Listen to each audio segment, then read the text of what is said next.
Let's get stuck into it. You're a handsome man as well, aren't you? You're a good-looking bloke. Thank you, mate. I'm not on that bus, boy, but if I was, I'd be in the DMs, let me fucking tell you. Hey, look, let's get into it. Catflap Chats, episode 96. I'm delighted to have Zack George here, Britain's fittest man, CrossFit, author, social media, I mean, influencer, is that the right term? I don't know if you want to... Yeah, some people class me as that, yeah, but main goal is being an athlete, but yeah, you've got to look after your social media as well, haven't you? Unreal athlete. Like I watch, so just so I can set the scene, I suppose. I've done CrossFit before for about 4 or 5 months, and then COVID hit, and I loved it, but fucking hated it. However, I am like 128 kegs, I'm a big old goose, like, do you know what I mean? So CrossFit didn't particularly like me very much, but I kind of started getting into it, and it was really enjoyable. So yeah, it can become very addictive. There's so many things that you can learn, and so many skills that you can do. Like people handstand walk and never think they'll be able to handstand walk, and ring muscle ups, and yeah, there's so many different cool elements across that people fall in love with. But yeah, it's definitely a smaller man's game. But I'm a big athlete myself. I'm 6 foot, 100 kilos. So yeah, doing it for the big boys. Yeah. So like, for anyone who doesn't know, just tell people your socials and stuff so they can have a quick look, and then we'll get back into it. Where can they find you on like Instagram and that?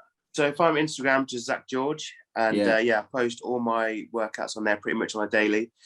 So you can, if you follow me, you can pretty much know what I'm doing each day and how many times I'm training and things like that. So yeah, it's pretty intense. I've trained twice a day, every day apart from Sunday, and Sunday I just do one swimming technical session. So it's pretty high volume training, but it's Fittest in the morning for about an hour, hour and a half, and then I'll do weightlifting gymnastics in the evening for about 2.5 hours. Lots of mobility, stretching, and then yeah, pretty much push my body to its limits every single day. It's what it takes to get to CrossFit Games athlete. It's pretty intense sport. Fucking hell, mate! I'm tired listening to that, boy.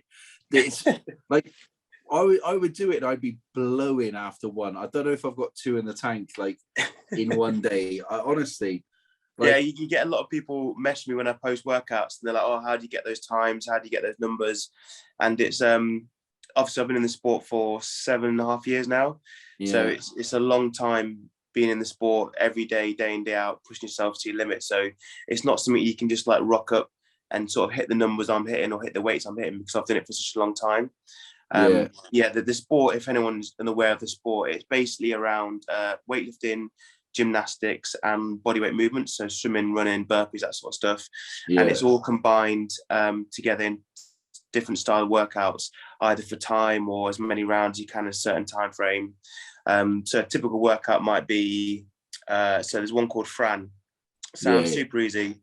It's 21 thrusters, which is basically with a 42.5 kilo barbell for guys, 30 for females. You have it on your shoulders, you squat down, and then fully extend your arms at the top. So you do 21 of those, 21 pull-ups, 15 thrusters, 15 pull-ups, 9 thrusters, 9 pull-ups. And it sounds pretty easy, but yeah, it's just mega intense. It's fucking right. So what time would you hit for Fran there? So my PR Fran's 2:14, 2 minutes 14. Yeah, right. I'll tell you something now.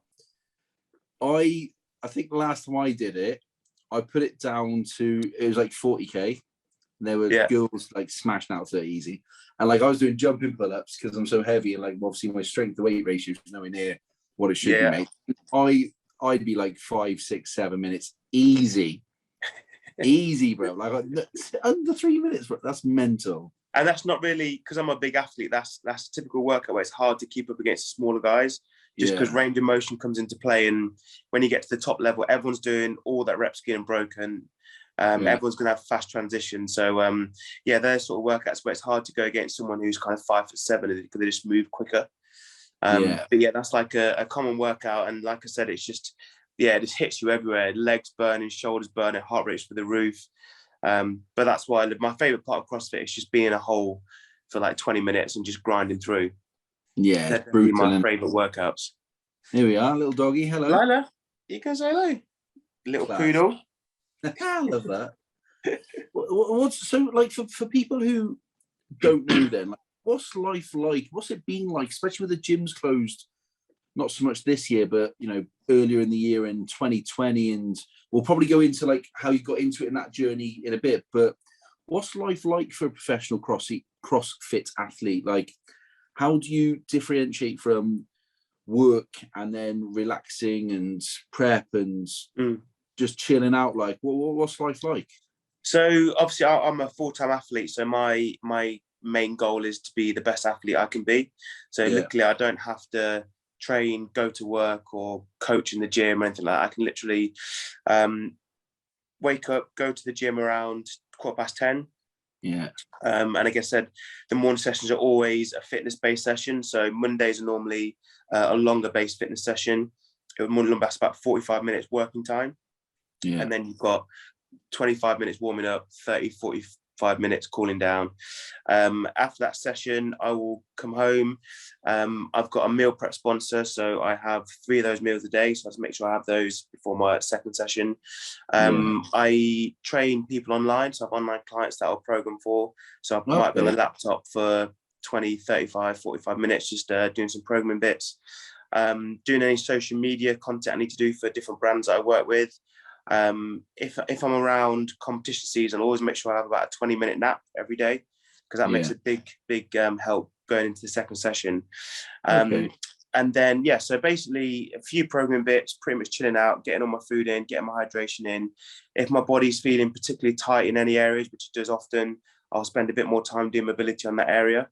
And then I'll get back to the gym for 5 o'clock. And then we'll train with the guys about 5 to 8. And that'll be a combination of weightlifting, gymnastics, again, warm up, cool down, mobility, and then get home about 8:15 and then have dinner, pretty much chill out with my girlfriend, watch some TV or whatnot, and then go to bed. And I'm fortunate to be able to live that life pretty much every single day. Wednesday is the only day where it's a little bit different. I'll train in the morning and I've got a swimming session in the afternoon. So it'll be a little bit different on Wednesdays. And then Thursday, Friday's the same, Saturday's the same, and then Sunday's just one technical swim session. And on that day, I try to stay out the gym as much as possible. So I'll either go for walks or see the family, just do other stuff that's outside the gym. That's the only day I really get to be able to do that. And I think I've lived that life pretty much 2 years now, being a full-time athlete. Whereas before that, I used to train in the morning, maybe do 2 hours of PT straight after. So I had to cut my recovery sessions down because I was running late for a PT. Then I'd go home, only have a couple of hours to try and cram stuff in, get back to the gym, train for 2 hours. Then I'd have to coach for another 2 or 3 hours after that. And I think one of the biggest change in my career is when I went full time. It makes such a big difference because I started to get little niggles because I wasn't looking after my recovery. I wasn't resting as enough, wasn't getting enough as sleep as I do now. So now my life's purely orientated around being the best athlete I can be.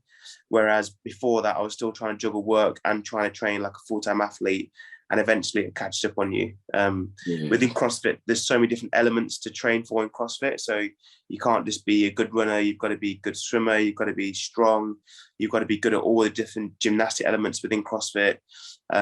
So it's very hard to just train once a day and then have a full-time job if you want to be a contender for the CrossFit Games. That's mental. And what would your girlfriend say it's like living with a professional full-time CrossFit athlete? She's always very supportive. She knows that you've got to be selfish to be able to achieve that goal, because you have to, like I said, you have to prioritize training amongst most things. So when you're in sort of peak season, like if you want to go out for a meal, you've got to be a bit like, oh, I don't really want to be eating off plan because I want to be strict in my diet, especially me being a heavy athlete as it is. I always try and cut weight around competition time. So she's very supportive. She helps a lot with meal prep and things like that. She understands what sacrifice it needs to take to be able to get to the games. And I think that's really important, that you've got someone by your side who understands how much time you have to dedicate towards achieving that goal. If you had someone who's moaning about you being in the gym 5 hours a day, it's not probably going to work. So you need someone who's willing to kind of back you and support your journey. And I think now I've qualified for the games and you're sort of a reputable name within CrossFit, it's easier to support that. But when you're starting out and no one knows you, you're not really achieved anything, that's when it's hard to stick by that person and sort of back them to become a good athlete. Yeah. So yeah, the hardest days were kind of when I was first getting started, really. And like, no bullshit now, you know, like when, if on the rare occasion you might go out for a drink or dinner with your missus or whatever, or you just fancy a takeaway, like, do you ever just let yourself indulge in any of that at all? Like, oh yeah, massively. Like I if I'm not, so I probably eat very strict, maybe 5 months of the year. Yeah. And that's all catered around what competition I have coming up. So at the minute, I've got Madrid in about 3 weeks. So I've had no cheat meals for the past month, probably. And I won't have any cheat meals leading up to Madrid. And then after Madrid, I'll relax a bit. But say I'm in the off season, I'll go wild on cheat days. Like on Saturday, I'll have like pizza, takeaway, like 2 or 3 chocolate bars, sweets. Yeah, I'll literally go mad. So what's your after Madrid? What's your first meal that you're going to fly into? What is it? Donuts. I'll find the nearest donut stand and just bat like 6 of them. Yeah, I'm definitely not someone who eats well all year round. I just find it too mentally tough. Yeah. So I like to, even if I'm in the off season, I'll still eat well Monday to Friday, but then Saturday, Sunday, I kind of just do whatever I want. And that can get pretty out of control some days. So like I said, when I'm leading up to competition, I have to cut everything out because I'm not one of these people who can have 1 chocolate bar and leave it there. I'll end up having 3 or 4. So I kind of enjoy my off season and relax with my nutrition and don't really badger myself too much about going off plan. And then when I'm like in game zone, getting ready for competition 2 months out, I kind of cut everything out. I'll strip probably about 2 or 3 kilos just from stopping the cheat meals. And then I feel in great shape and I look forward to eating healthier because I've had my time to be able to relax and eat what I want. I'm definitely not one of these people who can stick to it all year round. And I like how honest you are about that, because for some reason in the fitness industry, not that I'm in it, but obviously I see it a lot on social media in and around. I'm from Plymouth, but I live in and around in Cardiff. Yeah. And like everyone's, if you're a PT, it's like you've got to have a 6-pack all year round. And I'm like, it's not natural. And that's why I quite like James Smith. He just calls out bullshit on stuff like that. Like, it's not healthy to be that, like, dedicated is probably the wrong word, but it surely can't be healthy to be like that 24/7, 365. No, and there's no need. Like obviously I'm a professional athlete, so it's my job to be in the best shape I possibly can be. So around competition time, you've got to make those sacrifices because that's how you make your living. That's what you enjoy doing, and you're elite athletes. That's what you got to do. But for the average Joe out there who just wants to look good, there's no need to eat 100% healthy or clean every day, every week, every month, because you can achieve great shape but still have like an 80-20 split. So I always recommend to people 8% of the time eat well, eat clean foods, and then 20% of the time just enjoy yourself. Because you're not an elite athlete, you're not sort of dependent on looking a certain way. You just do it because you enjoy it. But there's no point in putting yourself in misery all year round, eating so clean, eating so strict, because you kind of lose why you're doing it because you're not enjoying the process. That makes sense. So of course. You might have a goal to get in really good shape, but if you're hating every step it takes towards getting there, then in my eyes you're kind of losing the whole point around what you're doing and why you're doing it for. So you've got to enjoy the process. You've got to obviously be dedicated, but don't take it to the extremes of what some people say you need to do. Like I said, 80-20 split, 8% of the time, eat well, eat clean, make good decisions. And then 15-20% of the time, enjoy yourself, have a few beers with your mates if you want some beers, or have a takeaway, and don't beat yourself up about it because you're allowed to do that. You don't have to be so strict every single day. And so again, for people who might not know, like you had struggles as a child, didn't you? As a kid, kind of growing up with your weight, and I don't know what your relationship with food was like, but it's you've been on that journey where you've been like that, and then you've lost weight, and you've gone through the mental highs and lows, I suppose, of that. Like, what was that like as a kid, and then that journey into CrossFit? I know you played other sports, and just give people a bit of a background from that, so they don't just see you and think, oh, it's easy for him, he's in this shape. Or like you've been at the other end. Yeah, so when I was younger, I was really overweight to the age of maybe 14, and I just loved food. I just loved eating chocolate sweets. Like now, I'm like my inner fat kid comes out when I'm having my cheat meals, and I'm like, no, come on, I need to stop now. But when I was younger, I had no stop. It was literally like I'd have probably McDonald's 3 or 4 times a week. I used to go KFC, and my regular order would be order a family bucket of KFC chicken, and I'd eat all the skin and leave the chicken, and I'd just that was my thing. And then I'd give the chicken to my family, and I'd eat all the skin. Oh, mate, you are like you're after my own heart. I swear. Like I think I am now your previous version of yourself. So maybe in like 10 years, I might be where you are now. Yeah, I used to have loads of things. I used to go, do you know the Mars bar ice creams? Yeah, I used to love them. So I used to get like a pack of 12, open them all up, stick them in a bowl, and then warm it up in the microwave for like 30 seconds and just eat the whole lot. That's a good one as well. Yeah, you were like Bruce Bogtrotter, mate. Honestly, literally, that's what people called me as a kid. Literally. Do you know, Peter Pan with what's the actor, the comedian, Robin Williams? There's a character in that, the overweight kid. I fucking know, and he does the cannonball. Yeah. What's his name? Oh God. Oh, I can't remember. That was my nickname as a kid. Oh, I can't remember his name. Oh fuck! Thudbutt. Class. I fucking love it. I'm looking it up now. Hook, Robin. It was called Thudbutt. Class. I love that. That was your nickname. That was my nickname. Yeah. So I just love food. I didn't have like an off switch. And love like sweets, and I think it stems from my mum always wanted a really big family, and she had my sister, who's 7-year difference, and then she had 7 miscarriages, and then she had me. So I think when I came along, it was kind of a miracle she could have another kid, and didn't matter how I looked or what I did, like I couldn't do anything wrong because she was just so appreciative of being able to have another kid, which was obviously is great. And I've got a really good close relationship to my mum, and I wouldn't change anything in how I was brought up, but it was kind of, she just wrapped me in cotton wool, and just literally I couldn't do anything wrong. And it was getting to a point where I was getting more overweight. I was really self-conscious. I always used to skip like swimming lessons at school because I didn't want to take my top off.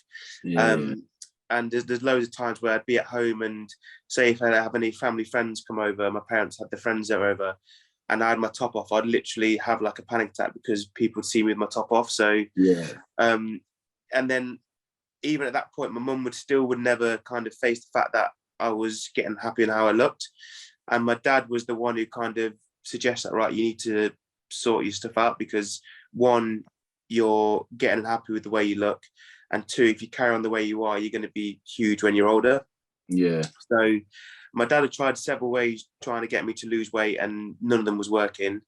And then eventually I really wanted the PlayStation 2 when it came out. And my dad was like, right, he sat me down. I was like, I think we need to get you to lose weight somehow. We've tried several ways. You don't seem to stick to it. So how about if you lose some weight within a month or 2 month period, I will go buy you a PlayStation 2. So I was like buzzing, like, this is great. I can get my PS2, don't have to pay for it. It's amazing. So all I did was stopped having KFC and McDonald's 4 or 5 times a week. Oh, 1 second. Sorry, can you got you? Stop having KFC and McDonald's 4 or 5 times a week. Maybe cut it down to maybe twice. Stopped having a bag of Haribo every single day. Only had it maybe, because we used to have a bag of Haribo after school every day. If I didn't get that, then cut it down to maybe 2 or 3 times a week instead of 5 times a week, and just making little differences and changes to my diet. I didn't do any exercise because I hated exercise, hated walking anywhere. I love playing sport, and I was always a very sporty kid, but if you tried to get me to do any exercise outside of a sporting environment, then I'd be like, nah, I'm not interested. The food bill must have been mental. Not as bad as you think. It's all like cheap junk food, so it wasn't really expensive stuff to buy. So and after the first sort of 2 months, I can't remember exactly what the time frame was or how much weight I lost. but I got measured and lost some weight, and I was absolutely buzzing. And then I remember we went to Toys R Us, and we bought a PlayStation 2, and I was absolutely buzzing for it. And it just, you remember, like, Toys R Us was like this mansion of toys. It just seemed epic. And after that, I kind of loved the PlayStation 2. And then my dad obviously wanted to try and carry on this momentum. So he was like, right. And looking back, it's like bribery, isn't it? Like, I'm being bribed. 100%. 100%, right.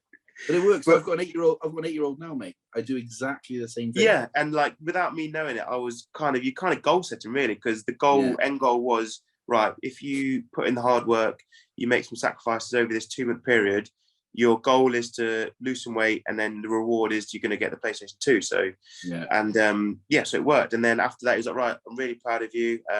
My dad was always a very stern, hard man. He did very well in business, really successful, but he's originally from Guyana in South America. So he was a black guy, probably 50 years ago. Moved over when he was 11, so it was tough time for black men in that time, especially trying to be a businessman. And he got loads of racial abuse, and had to go through a lot of racial issues growing up. So he was kind of molded into this very stern, very hard businessman, and he had to become that way because he had to go through so much shit to get where he was. And sometimes when he's in that environment for so many years, he kind of turned into that man at home as well. So he was very strict on me and my sister. And so when he was like really appreciative and like kind of rewarding me, it was quite nice to have done something with him and to achieve something with him. And then after that, he was like, right, okay, we'll carry this on. If you do this and you maintain your weight loss, I'll get you a game every sort of month or 2 months or 3 months. So that was like, you're stringing more of the carrot just to keep me on track, which is really good. But the biggest game changer is when we went to an Anthony Robinson seminar. So from the age of like 14, 16, I wasn't really, obviously I wanted to lose weight, but it was always something externally that needed me to have the drive to be able to do that. So if my dad would have said, right, I'm not giving any more games of that, I probably would have stopped and just carried on eating whatever. But then when I was 16, went to an Anthony Robinson seminar, and it was all about motivational speaking and nutrition, wanting more from life. And it was a really good weekend. And I remember none of our family wanted to go to this seminar. I didn't know what it was. And we were like, Dad, it's a weekend. Why are you dragging me to this, whatever it is? I was 16, you think you know it all. Lost a little bit of weight. And he was like, no, I think it's going to be good for you. It's going to be good for the family.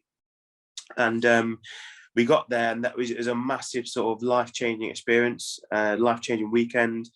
And that was the first time where I came away from something wanting to get more from life and get more from myself, purely for myself. And any external reward or anyone else kind of to encourage me to do something. I wanted to get in shape for myself, wanted to feel better about myself. And from there, that was like where my mindset changed. And as a family, we went on a massive health kick. We chucked all the junk food out, and we kind of did it together. And that was probably what changed my course very dramatically. And from there, I kind of got a lot more into health, started looking into more about nutrition, starting to want to learn about what junk food does to you, and just kind of get the physique and really push my body to its limits. And that was a big sort of life-changing weekend, and it's pretty crazy considering I didn't want to go. Yeah, and also at the age as well, because normally when people have these epiphanies and not changing careers as such, but things happen and you have a change of circumstance or lifestyle, or you ditch this or you ditch that, you give up smoking, whatever it is, it's always normally much later in life. To do it so early is quite impressive, because maturity wise, you're obviously still really immature as a kid, even though you think you know it all. But to do it at such a young age and then stay on that path is quite commendable, I think. I think it's a combination of having a lot of characteristics that my dad has. So like I said, he moved over when he was 11, had a very hard time here. They had no money whatsoever. He met my mum when they were really young, at about 13. And they were really successful, and they bought a big house by the age of 21. So they were very early in their success in business. And I think I've just got a lot of characteristics from him and from both of them. So being at that, it really did resonate with me, and it definitely set us on a course for the rest of our lives. And like I said, I just started to research different things. So I started to look more into nutrition, started to look into more training. I was getting into a lot of like gym work, and I went from, for the space of probably 2 or 3 years, I went from being the overweight kid who always had a Fanta in his hand, always had a chocolate in his pocket, but was still really good at sport, weirdly, to then being the kid who was like, people would come to for health advice. He was the one who looked the best in shape. He was the one who'd always choose the healthy meals in school dinners and not have chocolate or sweets. So it was a nice change going through that period. And then from the age of like 16 to 18 at school, I was known as the sporty kid and sort of the health freak. You must have had the girls fucking flying around you as well, pal. Like, we haven't got to go into it, mate, but I can imagine, mate. I was in sixth form once, and I can imagine. Fair play to you, boy. But like I said, to have that journey at like such a young age, that's like, I'm 35 now, and like I've put on, like I said, I'm 128 kegs or whatever. Like, I need to get back down to like 110, 108, like 17 stone. And I've said to my missus, like, we're starting a program next week, and like that normally comes later in life. So to do it so early is like, I think it's fucking brilliant, because it gives you a different outlook on life from the start, if that makes sense. 100%. Like, your goals, and you've probably done a lot of what you've done earlier than most people would have.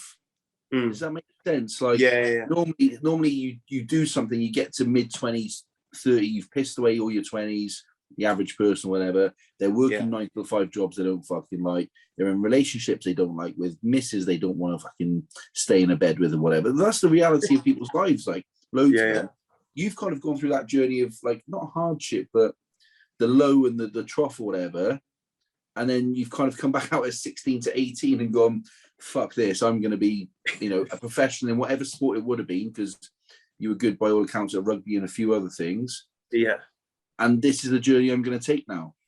Yeah, and I think, like I said, it definitely comes down to how my parents grew up, because they didn't go through like the traditional route of going to uni just for the sake of going to uni, and then not really doing anything for your mid-20s, and then eventually finding what you want to do at the age of 30. Exactly. They ran a business and started it from the age of 18, and then my dad retired at 40. So he did very well. He didn't sort of choose the normal path, and he never wanted us to be on that normal path either. So at school I was always very sporty, but I wasn't really academically strong. So I went to a private school in Leicestershire, and obviously being at private school, it was the done thing that you went to uni. And it doesn't matter really what you want to do, like, you should be at uni and then find a window after. And then my dad's always like, nah, sat that. I don't want my kid, I don't want him going to uni, because one, he doesn't want to go, and two, he could have achieved so much more in that 3 years than just wasting at uni. Obviously, if I wanted to be a doctor or a dentist or anything like that, then he would encourage you to go to uni, because that you need those qualifications. But for me, I would ended up choosing a random subject just for the sake of going to uni. And I didn't want to waste those 3 years. So I left school. I originally thought I was going to be a professional rugby player. That's the path I thought I was going to go down. Played for Leicester Tigers Academy, and enjoyed it. But then I started to have a lot of injuries around my ankles. So I stopped playing at the age of 18. And then I was like, right, what do I want to do? I've already been on a fitness journey. I know what it's like to be overweight, to lose weight. Like you said, the ups and downs of losing weight. I'm in really good shape now. And my biggest selling point when I was a PT was that people always thought, they looked at me and said, right, you've always had it easy, you've always looked like that. And then you show you what you were like sort of 4 or 5 years before that, and you're like, oh my God, like, you've actually been through a weight loss. So I did. I was like, right, PT is going to be good for me. I love the gym. I've researched a lot over the years about nutrition. I've been on the journey myself. So I did a PT course at the age of 18. It was a year-long course. And then within 6 months, I was working in the gym. And then that was kind of my path for like the next sort of 6-7 years.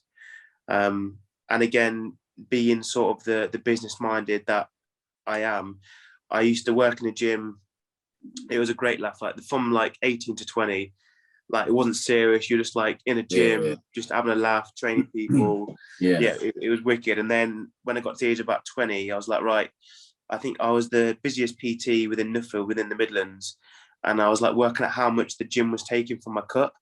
And I was like, this is ridiculous. Like, the gym's taking so much money and I'm getting all the clients come for me.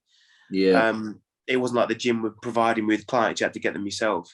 So you're the brand then, aren't you? Exactly, yeah.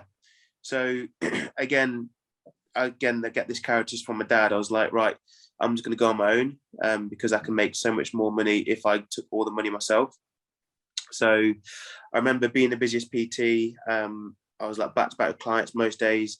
And I said to my manager, I'm going to leave. I'm just going to teach classes here. I don't want to do PT anymore. And he was super nice guy, but he's one of these guys that has been at that gym for like 15, 20 years, like been the gym manager forever. And he was like, why do you want to leave? Like, you make good money here. You're the busiest PT. And I was like, yeah, but my potential is always capped because the gym takes half of everything. Yeah. And he's like, okay, well, right, you go on your own. I'll probably see you back in here in 6 months. And I always remember him saying that. And I'm like, no chance. And do you ever see him anymore? No, I've not seen him in years. He's still at the gym now. Mental. Nice guy, but yeah, just happy where he is. That's all right for some people, isn't it? But yeah, exactly. Yes, there's some people that's totally fine. There's nothing wrong with that at all. But it's just not. That's just not my character. Yeah. So I remember I left the gym. I was only doing classes there just because the members enjoyed me teaching classes. And then my parents had a little studio at the top of their garden, like a little shed. And I converted that into a gym. I remember putting all the money I had into it. So it was I think I had about $2,500 in my account at the time. So I put it all into buying rowing machine, buying some weights, converted it into a gym. And I remember me and my mum went leafleting for a whole day. So we've got all these leaflets out, got a nice little brand logo. I was like, right, we spent like literally 7-8 hours walking around all the villages, leafleting. I was like, right, I'm going to get so many calls back because I've done this for 8 hours. It's going to be mega. And then literally within 3 days after, I got one call. And I was like, what? I spent 8 hours doing these leaflets and I got one call. Yeah. And I remember that one call turned into a class that I taught for like 20, 30 women in the village for maybe 4 years. And I probably got 15, 20 clients from it. So it just shows that even if you can put so much hard work into something and not get much back, but that little bit back you do get to turn into so much more over the years if you stick with it. So I could have easily have just leafleted for 3-4 days, got one phone call, said, oh, this is ridiculous, like sat this off and go back to the gym. But no, I stuck with it. And that, like I said, that one phone call turned into 15, 20 clients and a class I taught for 4 years. So I love the graft, boy. I love it. Yeah. So it was called Fitness Box at the time. And then started having 1 or 2 a day. Then I was having, after a year or two, I was doing 6, 7, 8 clients a day. Absolutely loving it. Really busy with PT. And this was probably the age of about 22 now. And then I still kind of wanted more, that I was still limited with the time that I had because I was only making money when I did a PT. And once you start doing 7, 8 a day, there's not really much you can go from that point. You can't do 12, 14 hours of PT a day. Well, I didn't want to. So I then wanted to start a class-based membership. So I rented a sports hall in Oadby where I used to live around the area. And again, loads of leaflet drops. I was telling all my clients to turn up to make it really busy. Rocked up as a Tuesday night and I think one person turned up and it was just so awkward. Like, rented the studio for £30, one person was there. Stuck with it. And then after like 6 months, I was getting like 30, 40 people in there. And they were paying obviously like £7 to be there. So times that by 30, 40 people, you can make a lot more money per hour than you do PT. So then I put one on Monday night, Tuesday night, Wednesday night, Thursday night, and then 2 on Saturday. And then people would pay us a membership fee. And instead of going to a gym, we try to get people to come to the classes. A lot more better community, a lot better environment. And you're going to get more for bang for your buck rather than paying a gym and not really turning up. Yeah. So that was my sort of business model at that time, was PTs and then these fitness classes that people would pay a membership for. And I did that to the age of 24, I think it was. So again, it's that sort of mentality of always wanting more and not being satisfied with what you had. Yeah. Where did the CrossFit come in then? Because you can tell straight away, one, you're passionate, two, you're obviously a grafter. Like, hard work doesn't scare you, and you'd have to, one, to be a professional athlete, but two, just the journey you've been on from as a kid and in work as well. Like, where did the CrossFit bit come in then? Because that's a completely different skill set. And I've seen a couple of bits where you've said before, like, you walk in, you know you can bench this, you know you can squat that, you know you can run a 5K or whatever, but it's the little intricacies and the gymnastics and the little technique bits which completely change the way that you train. Like, how did that come? So it was 2013 or 14, I think it was. My dad showed me the 2013 CrossFit Games on YouTube. So he knew, obviously, growing up, I was really into sport, played lots of different sport and loved the competitive edge. And then when I was a PT, it was good, loved training, but he could always tell that I wanted to be competitive in something. I was a fit lad, I was strong, had zero gymnastic capability whatsoever because I never needed to. And I think I was about 23 when he showed me the video of the 2013 CrossFit Games. And he was like, have a look at this because I reckon you'll enjoy this sport. And I was like, all right, I don't know what you're talking about, but let's have a look. And then it was just mental. Like, it was the game, so that's the biggest like pinnacle of our sport. And they were like swimming, doing muscle ups, weightlifting, like it was just insane. And straight away I was like, right, this is what I want to do from now on. Like, this is the sport I want to go into. And I think a lot of people, when they start CrossFit, they don't realize how tough it's going to be. And you're quite naive when you watch it and they make it look so easy. So I was like, right, Dad, my goal, I'm going to get to the games next year. That's my goal. And then I literally tried a muscle up or tried the basic movements, like, oh God, this is solid. So it was on my radar to get to the games. That's what I wanted to do. And basically I just wanted to put a plan in place to every year get better at CrossFit and eventually know that I will get to the games if I put enough hard work in. And I saw these athletes were training full time and that's what I wanted to do. But I was doing so many hours of PT. I was teaching all these classes. And at that time, I wanted to open a gym.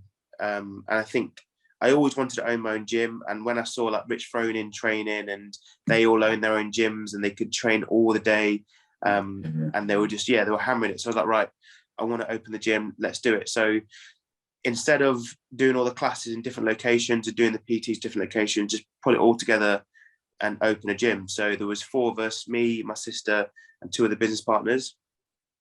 We opened it in 2014, I think it was. And I was like, right, this is my year. Like, I'm just gonna be able to train all day. I'm gonna be able to recover. It's gonna be great. And it was the complete opposite. Like, I was doing 12 hours of work a day. I was like starting the gym at 6 in the morning, trying to train like the professionals and do like 2 or 3 hours a day. Then I was doing extra classes because when it's your own gym and you've got to pay the bills, like, you've got no option apart from work. Of course. And it was a really tough 3 years of, it was the first time where I had like a vision and a goal that I wanted to achieve, which was to open my own gym, but then it didn't work out. And that was the first time that really happened in my whole career, really, where I've achieved something I want to achieve and it's not what I thought it was going to be. And it was just a solid 3 years of doing 12 hours a day. We were on like £800 a month, doing 12 hours a day in, day out. I was doing like 6-7 hours of PT a day, but not seeing any of the revenue because it was all going back into the gym. And it was quite tough because it was a really busy gym. We had loads of members, but our overheads were just too high. Rates were too high. Rent was too high. We were employing too much staff to keep it running. So after 3 years, we had to make the tough decision to close it down. And for me, that was the hardest because it was called Be Fitter. That I started the company with all the classes. So for me, it was like the biggest failure on my head because I started it, we'd opened this gym and then it's failed. And for me, that was probably one of the biggest setbacks I've had in my like career outside of training was to achieve that goal and for it to not work out. And again, for me, I knew we were busy. I knew we were very popular, but we just didn't hit it right with the whole setup of the business and how much rent we're paying. The space was too big. So again, just the way I think I didn't let it scare me off. And I literally closed that gym, and then we opened our CrossFit gym 2 months later. Yeah. So I literally closed the gym, just sat down, reevaluated what we did wrong, what we did right. We were super busy. We had a great community. Overhead was too much. Staff was too much. And the size of the place was too big. So we just condensed everything together. My sister at the time, she was having a first child, so she wanted to step away and just be a mum. And then the other 2 business partners, we don't actually speak to them anymore, because you know what happens when friends get into business. Sometimes it ends a bit sour. So we don't end up speaking to them anymore, but still obviously really close to my sister. And yeah, like 2 months later, we opened CrossFit BFG, which I own now, and it's super great. We have a great community. And that was the time where I could really focus on training. We had enough members to cover all our overheads. There was no stress. There was no 12-hour days. And it was a lot more community-based, and there's a lot more efficient run business. And I own that now with my business partner, Harmeet. So yeah, it's really good. And that's how I got more into CrossFit, within opening the CrossFit gym, being able to train more, work less. And then we eventually just kept slugging away to eventually qualify for the games last year.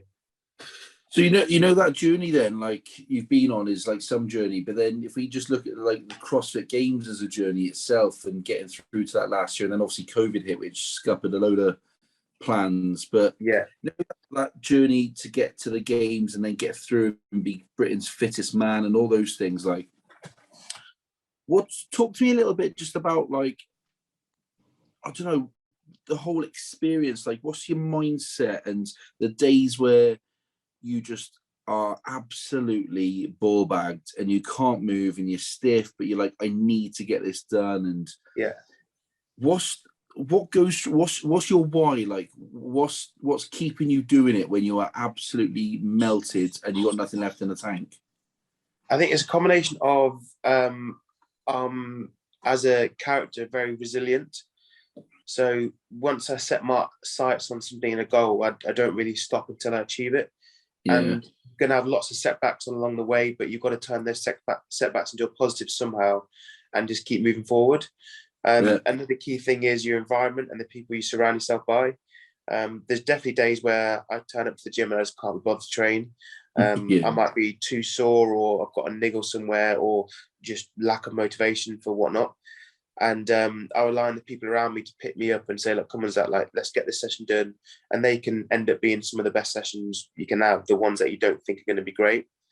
So yeah, it's a combination of a great environment, great team around you, being extremely resilient. And it's something that you build up over time. So when I started CrossFit, there's no way I could train at the intensity or push myself mentally as hard as I do now. Because that mental drive and mental resilience is something you can work on.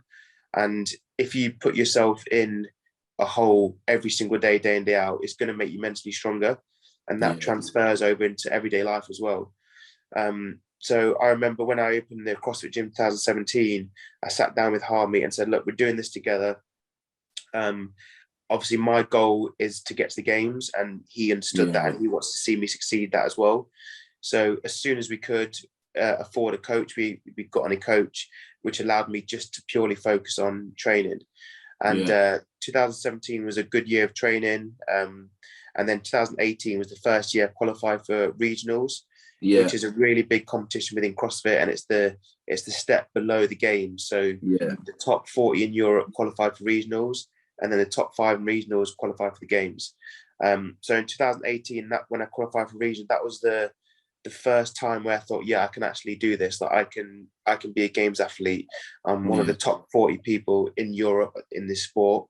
And that really gave me like the satisfaction and the feedback that I needed to know that I could push to all the way. And then 2019, that's when you could qualify by becoming the UK's fittest. So there was a lot of eyes on me. I felt really good, felt really fit. The first 2 workouts in the Open, I'm not sure if you know about how the Open works, but it's a 5-week process. You get 1 workout released every week for 5 weeks.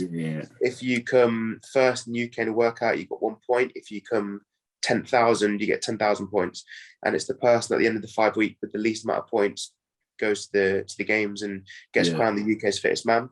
So the first 2 weeks I finished first and second, so I was top after the first 2 weeks, feeling really good. Workout 3 came up and it had strict handstand press-ups, and I didn't realize how shit I was at handstand press-ups strict until they came up. And you have between Thursday and Monday to do the workout. You can do it as many times as you want. You've got to film it and then send it off.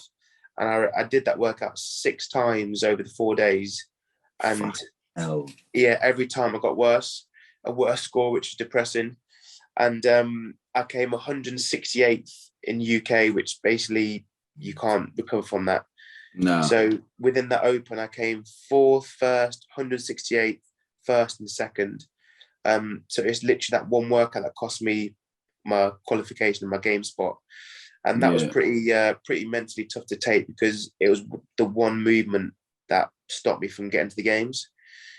Look, can I just ask, like, you know, you're about to, and like, obviously the way that they do the workouts across the 5 weeks is different to the average sporting athlete, I'll say, because they're normally training the week, then play a match or do something, you know what I mean?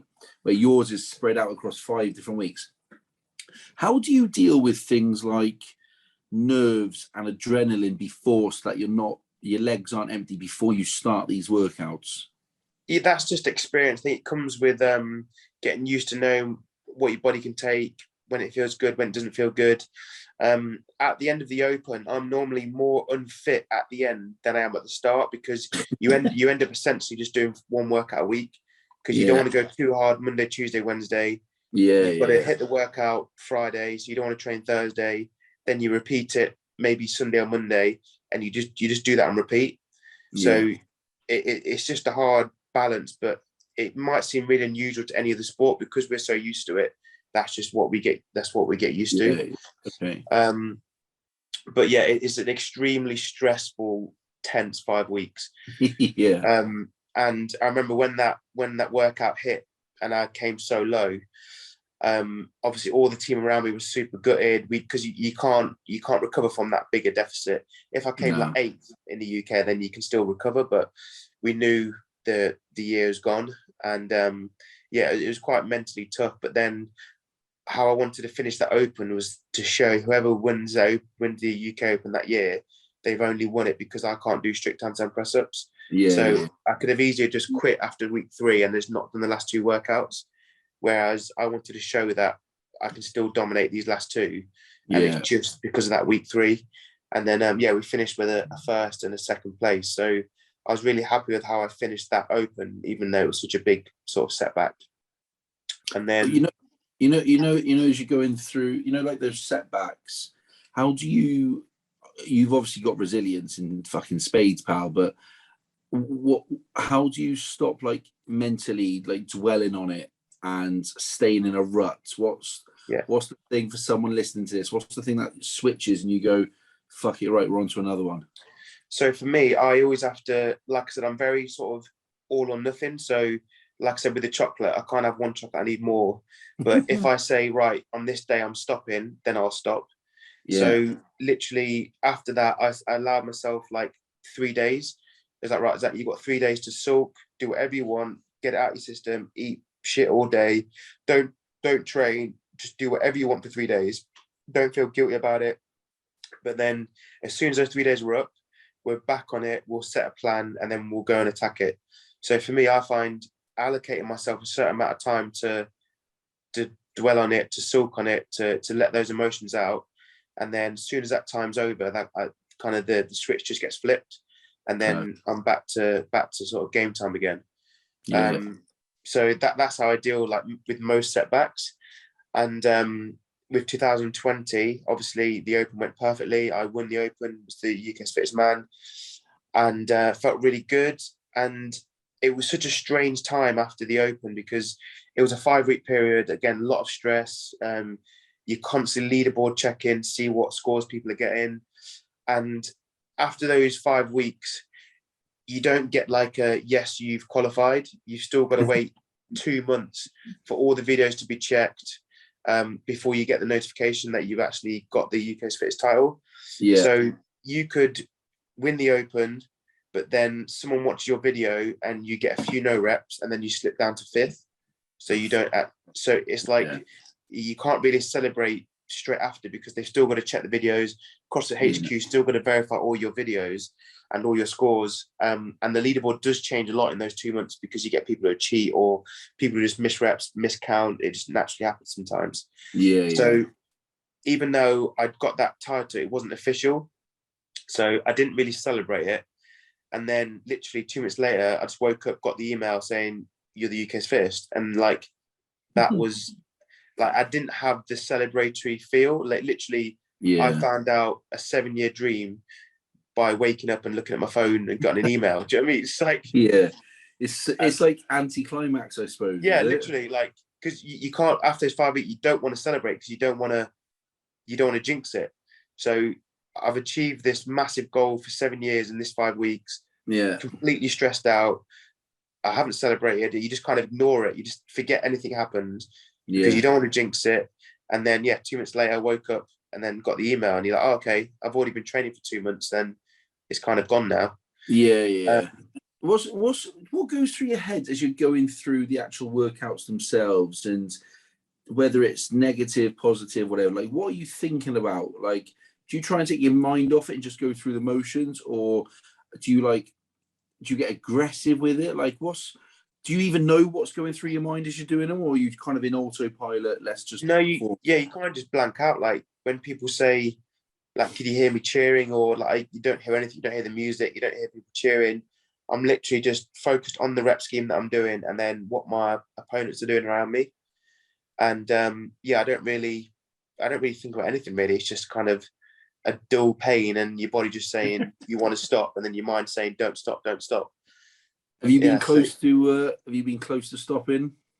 Not really, because if I have, I get really annoyed, then I do the workout again the next day. So I very rarely kind of stop or quit. I don't ever really do that. But it's normally, for every workout you go into, you've normally got a strategy. So I'm probably thinking about how many reps I've got left, how my body's feeling, what I've got to do next, and just kind of chipping away through the workout like that, really. But you don't really end up thinking about too much, to be honest. It's all just a blur. Yeah, I think, like, and you probably would have heard this, like, CrossFit gets it did get a bit of a bad rep, because it was tops off, everyone's in shape, this little cult thing, you don't fit in, if you don't look right, like, you might feel a bit alienated. But like the gym we've got here, not that I've been for 4 months, but the gym we've got here, it's like a strength and conditioning type gym that does CrossFit type workouts. And like there's people of like all shapes and sizes there. And actually, when I started doing it, my opinion of it changed, because I was always, oh, fuck these, like, CrossFit wankers, tops off, like, nah, fuck them, can't be arsed with that. I'll just keep doing chest on a Monday and squats or the standard bullshit. Do you know what I mean? Yeah. But there's something quite liberating, I'd say, about being balls out in the middle of a workout, and everyone's obviously got their own level. Yeah. But there's girls in the UFit, in the one in Cardiff, right? There's girls who are lifting like the same as me on some of these workouts, because I'm scaling down, because I'm obviously big, fat, and heavy. And they're smashing it, and they're about 6 stone dripping wet. And I'm just like, you little twats, like, fuck this. But there's something liberating about you finish and everyone just high five you, just like, fuck me, that was nasty, wasn't it? Like, Jesus Christ. Like, I need to find my spark to get back into it. But there's lots of things that go for you. Like, one, it's the satisfaction that you've achieved something really hard. Now you're absolutely buzzing about it. 2, it's the team aspect and the community aspect of you may be absolutely slugging your balls out and you're literally in a hole, but then you can look around and every other person's doing the same thing. So that keeps you motivated. And that's the community aspect of everyone's like a big friendly family group. So you can walk into the gym and you end up chatting for ages, because everyone is your friend. And it's such a big difference compared to going into a conventional gym, headphones in, not chatting to anyone, doing your thing, then going. It's a big community aspect. I think that's what keeps people coming back for more, is because one, it becomes their social time because all their friends go in. Two, they feel great because they've had a great workout. They've learned something new. They've learned a new skill. They've always got something that they want to aim for. And three, you end up looking in great shape, even though the main goal of CrossFit is not to look a certain way. It's just to be as fit as possible for everyday life. And then if you look great, that's just a bonus, really. But I think the biggest misconception of CrossFit gyms is that you have to be an elite athlete to be able to go. So people watch all the CrossFit documentaries and watch people like myself on Instagram, and they think, oh, I'm never going to be able to do that. What's the point in going to the CrossFit gym? Yeah. But then when you actually go to a box, you realize 90% of the people are beginners who are just starting CrossFit, and it's the very small percentage who are top elite athletes. So I think... So I was going to say, and also, like, for me, like, as a complete novice, it was like, I'm a strongish lad, like, for the average bloke. Do you know what I mean? I can bench, squat, fucking do whatever. It's the technique, mate. This mobility, right? That's what holds me back. The mobility. I've got no elasticity in my legs, my hips. I've torn my groin. I've done both my knees. I'm classic rugby, right? Don't really warm up. Don't really cool down. Definitely have a pint after a game, and then I'll go train again Tuesday. So I'm so stiff, right? To hold a bar, I can't get my like. Just there, like, it's a disgrace. Yeah. But that was like, for me, it wasn't the weight and how much I can power clean 100 up there. Fucking no issue, right? I can't sit in a squat. I can front squat then 100. What I can't do is do a squat clean in 100. Yeah. Like, because it's all mobility and technique. Yeah, you get that with a lot of guys when they come in on the male ego. Yeah.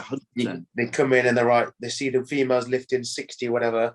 Then they're like, right, like they might be from a football or rugby background, and they just want to literally throw how much weight around. Yeah. And I remember when I used to coach, and you get these lads come in, you're like, right, we're not gonna put any more than 30 kilos in the bar.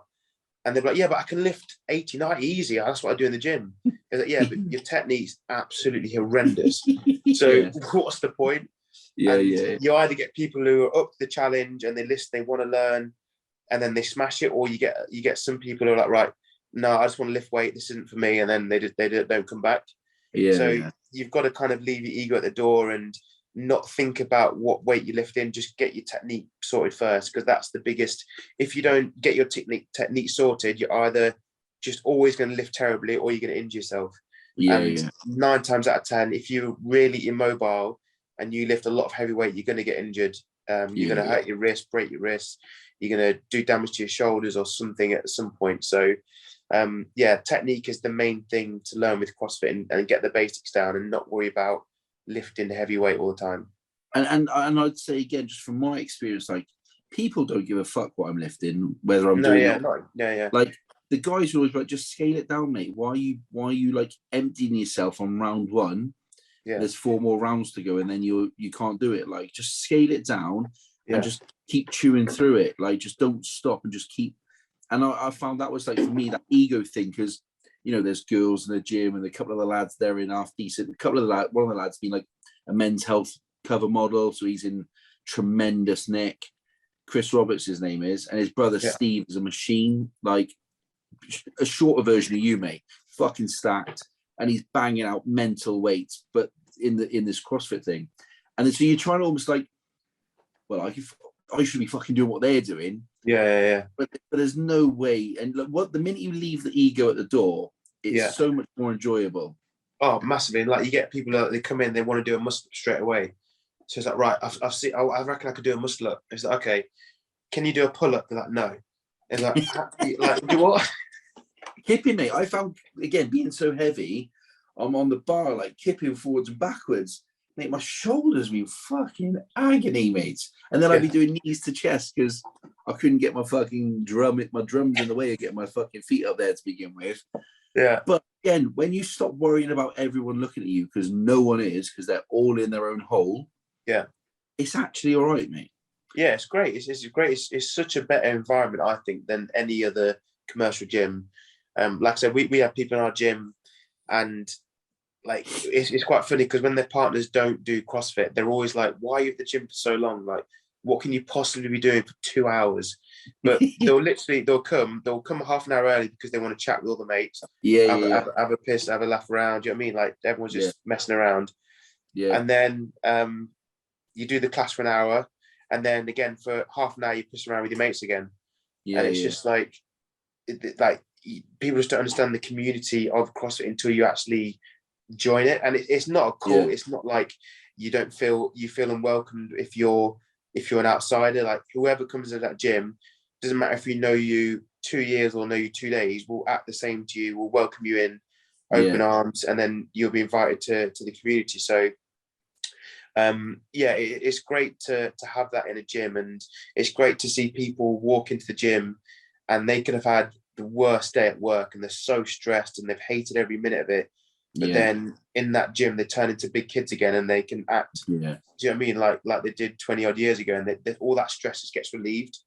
And that's probably the most proudest thing we're proud of at our gym, is that people can literally just keep all their worries and stresses at the door and then just have a laugh and mess around with the mates, then have a good session. So it's great. I love that. Hey, look, I know your time's precious, pal. Just a couple of things before we shoot off. What's the games like being involved in that? What's it like? And like watching it is one thing, but being involved in that whole process and the atmosphere, and I know that, you know, you try and take from when you're watching it on, you know, the internet or YouTube, whatever, but what's it physically like being in part of those events? So obviously I qualified for the game last year, then COVID hit, so I couldn't get to go. But there's comps like Miami, Rogue, Dubai that are massive comps, and it's just epic. Like you're just competing in front of thousands of people. You got people who are like big fans who have traveled from God knows where to come support you. And for me, like, it's probably a strength and a weakness. My team around me probably see it as a weakness, but for me, I always go to comps and just want to put on a show for people who come support me. So I very rarely go to a comp extremely serious. Like I'm always having a laugh in the warmer area, like chatting, messing around, doing bottle flips everywhere, and then making sure I spend time with people who've took their time out to come support me. And sometimes it can be a detriment to my performance, maybe because I'm spending 40 minutes like taking pictures of people and chatting to them when I should be warming up or resting. But I think, like, for me, part of being a top athlete is enjoying those moments as well. I would never want to become a top athlete and then be so serious that I've not enjoyed the whole competition, but I've got, do you know what I mean? Like, I'd like to be at comps, enjoy every minute of it, see as many fans as I can, and put on a good show for them and still place well. So you just got to take in that whole atmosphere, and it's just mental competing in front of that many people and everyone's just cheering for you. It's great. Class, I love that. Talk to me quickly about your book, pal. So you've got that out now. What's for people who are listening, just whiz through that. Start where there's stop. I wrote that when I got the setback of not qualifying for the game. So obviously I qualified, but when I couldn't go due to COVID, I was like, right, at the end of this year, I want to have achieved X, Y, and Z, all because I didn't get the chance of going to the games. If I was competing at the games, I would have had 5 months of the year where I'm just purely dedicated towards training, and I would have said no to everything else. Whereas at the end of last year, we wrote a book, we worked with extra sponsors because I had that time back. So at the end of the year, we could look back and say, right, because of that setback, we achieved X, Y, and Z. And one of those things was the book. So it's all about starting where others stop. So if anyone ever tells you you're too overweight, you're too old, you're too out of shape to start a fitness journey, just kind of throwing that back in their face and just saying, look, I can start no matter what age I am, no matter what shape I'm in, I can start a fitness journey and still achieve goals that I maybe thought I was too old to achieve, or like I said, too overweight to achieve. So it's all about sort of helping people goal set. It's about my backstory and being an overweight kid and what I've achieved, but then it's also giving people a plan to be able to set goals, then achieve them. So I didn't want to write a book that just told my life story. I wanted people to have something that they could use and a tool they could use to help achieve certain goals that they might be putting off because they think they're not good enough to be able to achieve them. So we've had some great feedback of people that have actually used the plan and tools that they find in the book to be able to achieve goals. Yeah. So yeah, that's great. I got it here, mate. On Amazon. I'm going to buy it now. Come on, lad. What do you mean? You should have already read it. You should be prepared. Well, mate, hey, I've done research, mate. I knew enough, hey. I'm going to buy it now, and it's going to accompany me to bed across the week, all right? Mate, I'd love to. I know you've got some big stuff coming up, and I know you can't talk about some of it. But you know, what does the future hold for you that you can talk about at the moment? So we've got Madrid in 2.5 weeks, which is a big comp. So they've invited lots of games athletes. That's a big one. Like I said, I've been invited to another comp that we can't announce yet, but we're looking forward to that in December, and then possibly Miami in January, and then we're just working towards the games next year. So these comps are just kind of nice preps to see where I'm at. But yeah, the main goal is to qualify for the games again next year. Top man, order placed. There you go. Let me know what you think. I will, mate. Not a problem. Hey, look, I'd love to get you back on after maybe Miami in January next year, because there's loads of stuff I'd love to talk to you about being a black athlete, the stuff that happened, you know, with CrossFit, obviously everything that happened over the last year, social media, loads of other stuff. But I appreciate, you know, your time's pretty scarce at the moment. So I really appreciate you coming on, pal. Like, I've loved that. Like, it's class to see how down to earth you are with it all. Because thank you. Yeah. People who don't know you just see the workouts, and like you said earlier, they probably just think it comes easy to you. And actually, there's been struggle, there's been lows, there's been mental resilience needed and stuff. So it's great to chat to you, mate, and just get to know you a bit better, pal. Thank you, mate. It's like when I first met my girlfriend, she thought I was just an arrogant bodybuilder. I was like, no, I've never done bodybuilding in my life, but thanks anyway. So now you can just tell it I'm just a professional one instead. Yeah. But yeah, mate, that was, mate, fucking superb. Really, really appreciate it. And genuinely, I'd love to have you back on at some point. Yeah, it'd be great, mate. Maybe next year after a couple of events. Couple of wins, mate. That's what we want to see. Couple of event wins.